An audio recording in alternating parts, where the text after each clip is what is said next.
حامدم و مسلیم و مسلمہ السلام علیکم ورحمۃ اللہ وبرکاتہ۔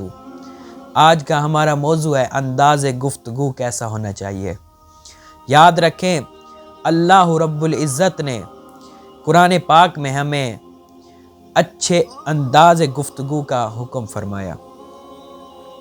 نبی اکرم صلی اللہ علیہ وسلم نے اپنی زندگی میں حسن اخلاق کی بہترین مثالیں پیش کی، اور اولیاء اللہ نے اپنے قول و فعل سے ہمیں سکھایا کہ نرمی، محبت اور حکمت کے ساتھ بات کرنا کتنا ضروری ہے۔ حضرت موسیٰ علیہ السلام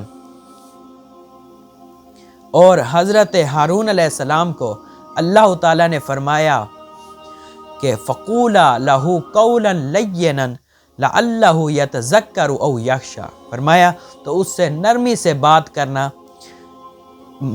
بات کرنا اس امید پر کہ وہ دھیان کرے یا کچھ ڈر جائے۔ ذرا غور کریں، اللہ تعالیٰ نے اپنے دو نبیوں کو فرعون جیسے ظالم کے ساتھ بھی نرمی سے بات کرنے کا حکم دیا، تو ہم عام انسانوں کے ساتھ سخت لہجے میں بات کرنے کے حق میں کیسے ہو سکتے ہیں؟ اور اللہ تعالیٰ نے فرمایا وَلَا تَسْتَوِي الْحَسَنَةُ وَلَا السَّيِّئَةُ فَاصْبِرْ بِالَّتِي هِيَ أَحْسَنُ، فرمایا اور بھلائی اور برائی برابر کیسے ہو سکتے ہیں؟ برائی کا دفاع ایسے طریقے سے کرو جو سب سے بہتر ہو، یعنی جب کوئی آپ سے سختی سے بات کرے تو آپ بھی سختی کا جواب سختی سے نہ دیں، بلکہ نرمی، محبت اور حکمت سے بات کریں۔ یہ وہ راستہ ہے جو ہمیں قرآن نے دکھایا۔ احادیث پاک میں آتا ہے کہ رسول اللہ صلی اللہ تعالی علیہ وآلہ وسلم نے فرمایا ان من احبکم الی و اقربکم منی مجالسا یوم القیامت احاسنکم اخلاقا، فرمایا قیامت کے دن میرے قریب وہ ہوگا جس کا اخلاق سب سے اچھا ہوگا۔ گفتگو بھی اخلاق کا ایک حصہ ہے۔ اگر آپ کے لہجے میں نرمی اور محبت ہوگی تو آپ اللہ اور اس کے رسول کے قریب ہوں گے۔ سخت باتوں سے بچنے کا حکم رسول اللہ صلی اللہ علیہ وسلم نے فرمایا لیس المؤمن بالطعان ولا اللعان ولا الفاحش ولا البذیء، فرمایا مومن نہ تو تانا دینے والا ہوتا ہے، نہ لعنت کرنے والا ہوتا ہے، نہ فاحش گو ہوتا ہے، اور نہ ہی بد کلام ہوتا ہے۔ یہ حدیث ہمیں سکھاتی ہے کہ مومن کی گفتگو میں نہ زیبا الفاظ، بد زبانی، لعنت شامل نہیں ہونی چاہیے۔ آپ کو اپنی زبان سے ایسی بات کہنی چاہیے جو لوگوں کے دلوں میں اتر جائے۔ زیادہ بولنے سے پرہیز، نبی اکرم صلی اللہ علیہ وسلم نے فرمایا من کان یؤمن باللہ والیوم الآخر فلیقل خیرا او لیصمت، فرمایا جو اللہ اور آخرت پر ایمان رکھتا ہے وہ بھلائی کی بات کرے یا خاموش رہے۔ یہ حدیث ہمیں سکھاتی ہے کہ ہمیں غیر ضروری باتوں سے بچنا چاہیے۔ حضرت شیخ عبد القادر جیلانی رحمۃ اللہ علیہ نے فرمایا کہ جو شخص اپنی زبان کی حفاظت کرتا ہے وہ ہمیشہ عزت پاتا ہے۔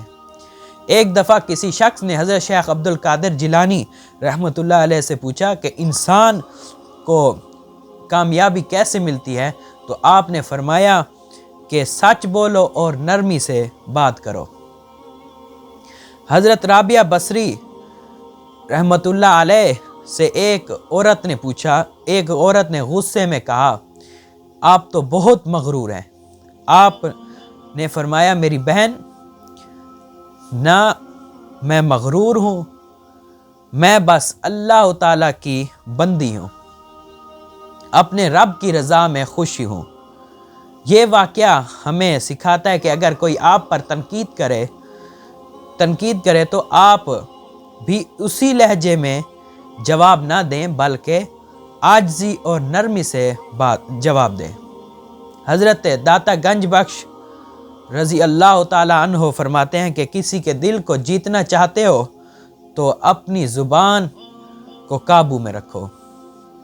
عملی نکات میں نمبر 1 پر ہے نرمی اور محبت سے بات کریں۔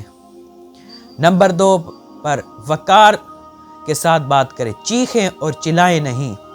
نمبر 3 پر زیادہ زبان سے ہمیشہ سچ بولیں۔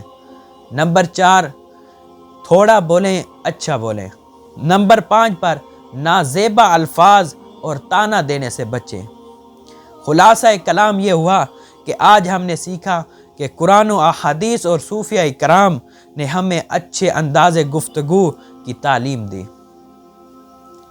قرآن نے کہا نرمی سے بات کرو اور حدیث نے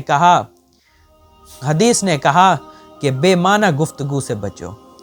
صوفیہ نے کہا کہ اپنی زبان کو قابو میں رکھو۔ دعا ہے اللہ ہمیں اپنی زبان کی حفاظت کرنے والا بنائے، ہماری باتوں میں نرمی، محبت اور حکمت عطا فرمائے اور ہمیں لوگوں کے دلوں میں جگہ دینے والا بنائے۔